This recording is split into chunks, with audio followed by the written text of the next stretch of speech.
Samantala, sanibersang sinuyod ng Meralco at ng Manila LGU ang Manila North Cemetery kasunod ng mga ulat ng di umano'y jumper at illegal connection. Ang ilan sa mga pinutulan umalma pa sa clearing operation kung bakit tinutukan ni Boy Gonzales. Nagsagawa ng wire clearing operation ng Department of Engineering and Public Works ng Manila City Hall, katuwang ang Meralco sa loob ng Manila North Cemetery. Ito'y matapos na makatanggap ng impormasyon na talamak ang jumper o iligal na koneksyon ng kuryente ng mga nakatira sa loob ng nabanggit na sementeryo.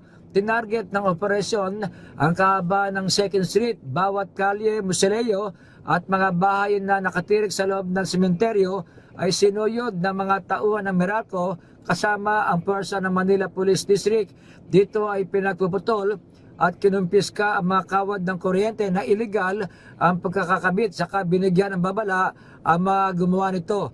Ilan sa mga naputulan ay umalma dahil meron naman silang metro ng Meralco pero maraming nakikikabit ng kuryente. Eh sa amin, talagang malinis ang apply dyan, talagang yun eh. Ganito yan, Gagamitin. natin ireklamo yung Meralco kasi kinabit nila yan dito ng sila nagkabit dito sa Meralco din. Mismo Meralco nagkapit ko dito. Dahil wala po magkakabit yan. Mismo Meralco, yung dito ha, ewan ko sa kanila. Pwede rin namin sila Ewan ko sa kanila. Kailangan ko ang kuryente.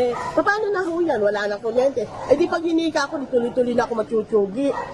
Isusugod ako sa ospital, patay na ako. Nakasubmitted din po kayo. Oo, submitted ho. Nagbabayad naman kayo. Oo.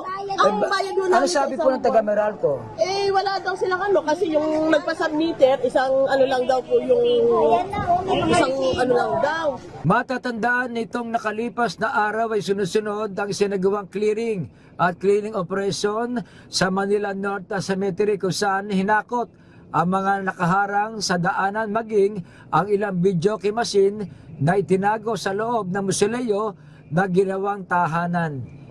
Para sa MBC TV Network News, ito si Boy Gonzales, una sa Pilipinas, una sa Pilipino.